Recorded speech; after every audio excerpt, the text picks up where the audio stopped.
Então, Tércia, eu sou a Luciana Oliveira, especialista em direito de família. E uma demanda que chega para mim muito interessante, que eu acho que dá para fazer um link bem bacana aqui entre as nossas áreas, é o seguinte. Existe a mulher, né, que me procura, o casal decide pelo divórcio, pela separação, né, pela dissolução da união estável.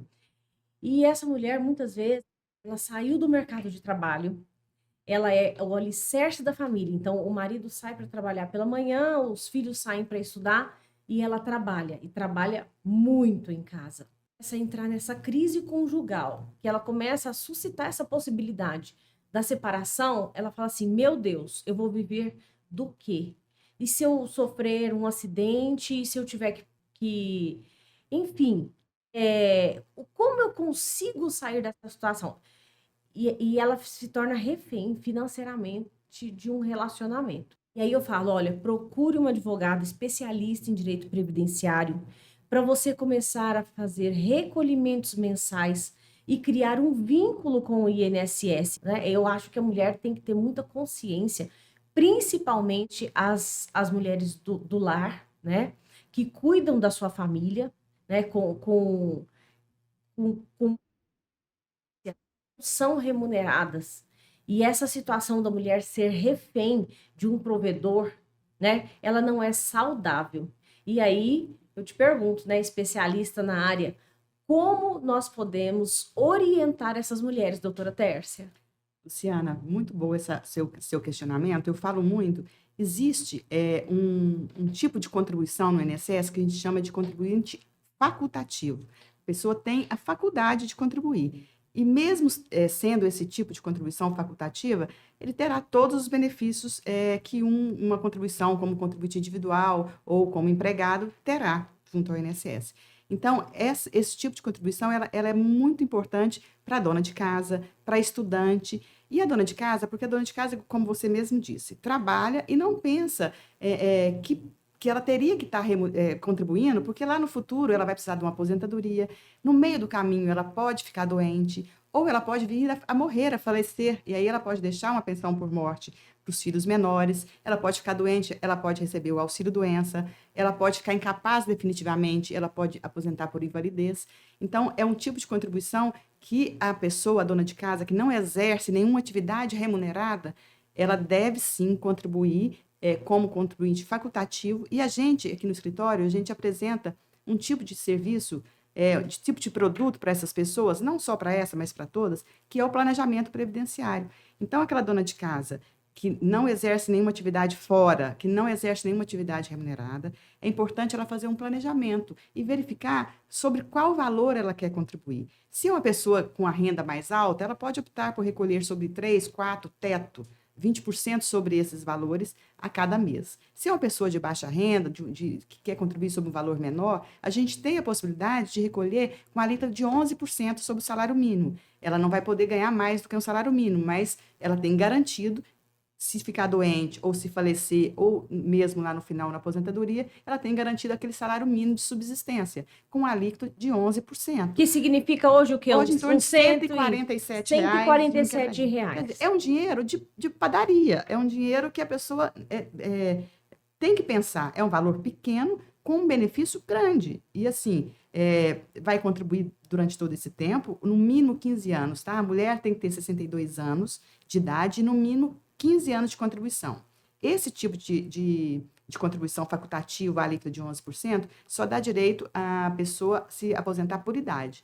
Então, ela vai contribuir no mínimo 15 anos, quando tiver 62, ela vai se aposentar por idade. O retorno desse investimento dela é muito rápido, porque é um valor muito pequeno mensal, para garantir para ela até a morte um salário mínimo garantido. Né? E eu trouxe um questionamento aqui de uma amiga minha manicure, é uma mulher extremamente trabalhadora, e ela tem a seguinte situação. Ela tem um CNPJ, né, que está sendo finalizado os pagamentos para fechamento desse CNPJ. E aí ela me perguntou, ela falou, Lu, como eu não sabia, eu não recolhi como pessoa esse facultativo que você está falando. E aí, ela pode fazer isso?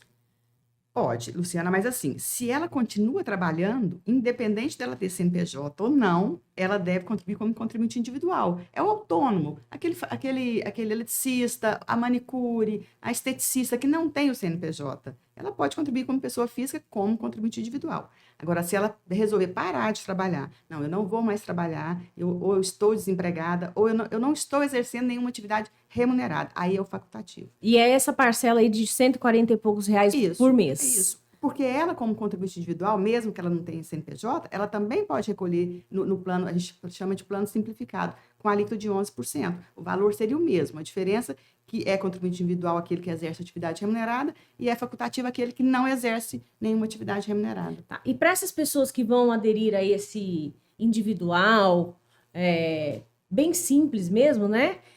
Como que é feito hoje?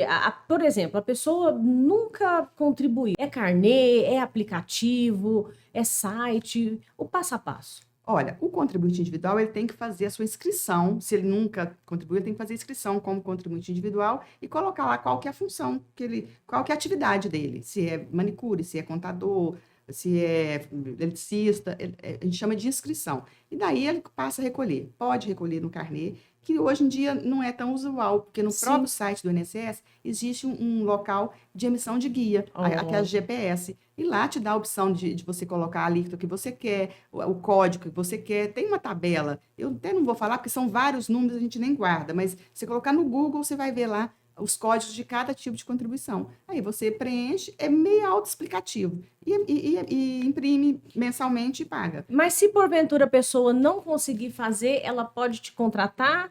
Você tem uma consulta? Você tem um contrato para esse trabalho específico? E também para orientar a pessoa sobre um planejamento, algo do tipo? Essa consulta de qual código é uma consulta que eu faço até por telefone, tá, Luciana? Eu nem cobro essa consulta, é uma coisa muito simples. Sim. Eu vou orientá-lo. O contador também faz esse tipo de coisa, porque ele não precisa dessa especialidade, essa orientação. Mas o planejamento de como ela vai contribuir, de qual valor ela vai contribuir, de qual é o melhor código ela contribuir, isso sim. Aí a gente tem que fazer um planejamento, um estudo. Agora, essa dúvida, doutora, eu faço até por telefone, mas o ideal é que se faça o planejamento, né? Para saber qual código, para contribuir com o código correto, porque se não contribuir com o código correto, lá no futuro, você vai ter que fazer essa alteração, porque o INSS vai verificar o erro e, às vezes, você vai ser prejudicado na hora da sua aposentadoria. Então, assim, isso é o planejamento, tá? A gente escolher qual código, ver qual alíquota que a pessoa vai contribuir, qual valor vai contribuir. E, nesse planejamento, eu mostro, inclusive, lá no futuro, qual vai ser o valor da aposentadoria dela. O dia que ela vai se aposentar e o valor que ela vai se aposentar, dependendo da opção dela, diante das minhas projeções, que eu apresento vários cálculos com várias projeções, e a pessoa vai escolher qual a maneira correta e de acordo com a realidade dela, que ela vai escolher contribuir. Uma coisa que eu queria te lembrar, você que tem aí lidado com essas mulheres que vivem tanto no casamento como na união estável, a importância da mulher que vive em união estável, não só a mulher, o homem também, pensarem no futuro e pensar na possibilidade de ficarem viúvos ou viúvas.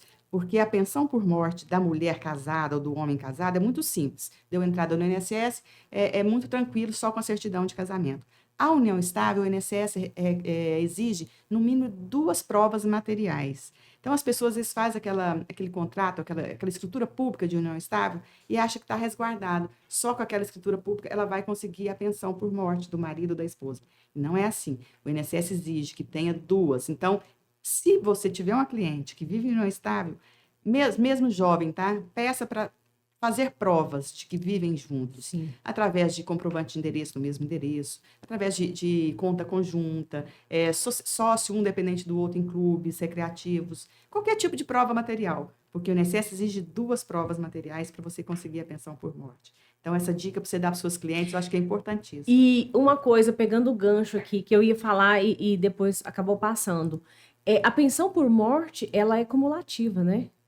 Você pode acumular a pensão por morte com outros benefícios. Sim, sim, sim. As pessoas, inclusive, acham assim, se recebe pensão morte e casar, perde a pensão por morte. Não perde. Exatamente. Não perde. Exatamente. As pessoas deixam de se casar pensando que vai perder a pensão por morte do marido que já faleceu. Não perde.